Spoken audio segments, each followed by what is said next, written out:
Good morning to the people of Trinity. My name is B.J. Owens. I'm the Dean of Trinity Cathedral in Cleveland, Ohio. Did you know that Episcopalians invented the census? Well, maybe not entirely, but in a way, maybe. I'm reading a book right now, a novel called The Mirror and the Light by Hilary Mantel. It's a third book in a series that started with Wolf Hall. It's about Henry VIII and Thomas Cromwell. Spoiler alert, Henry VIII is not a very nice man, but you can probably have figured that out on your own. Fabulous book. It's a great series. One of the things that's unfolding in this is the modernization of England at that time, and that's a large effort of what Thomas Cromwell is doing throughout the narrative. And in one moment, it got one line. You could, if you blink, you might miss it. Thomas Cromwell begins to ask the churches to record everyone who has been baptized, so that the state can begin to know who all is out there, and to record in their parish registries. So we do have ours as well at Trinity. All churches do. Of course, back in this time, the vestries of the churches were actually the census takers. They were the ones, by recording everybody in their baptismal record, that's how everybody knew who was there. Well, when this happened, there was a lot of pushback because folks said, wait a minute, the state, the king, Thomas Cromwell, they just want to know who we are so they can tax us. Well, okay, that may have been true, but in the story, what Thomas says is the reason for it is this. The nobles, the aristocracy, these great families that go back generations and centuries. Oh, believe me, he said, they know who their people are. They know who was born, who has died. They have records of every single person.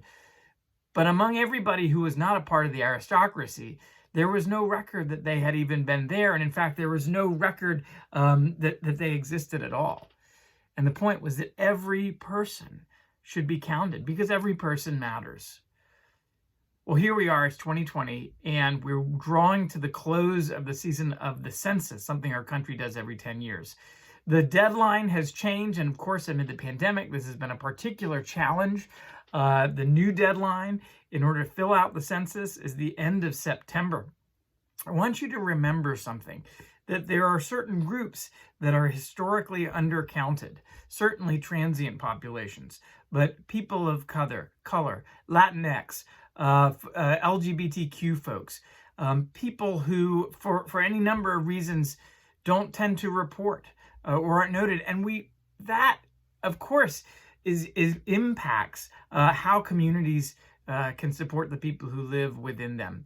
And you probably have heard this, that Cleveland is, for cities, one of the, is really lagging in terms of reporting from within the city itself. So if you live in Cleveland, or, if you live in the area of Cleveland, one of our suburbs, or from wherever you are, please, please, please be sure to fill out the census so that you can be known and can be counted.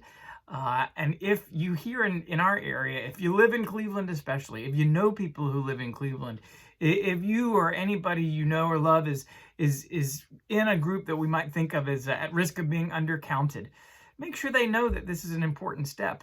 I like to think it's our job to talk to everybody we know and to say, I want you to be counted. In fact, I want you to go a step farther. I want you to be counted because I value you, and I want us all to value you. So think about this.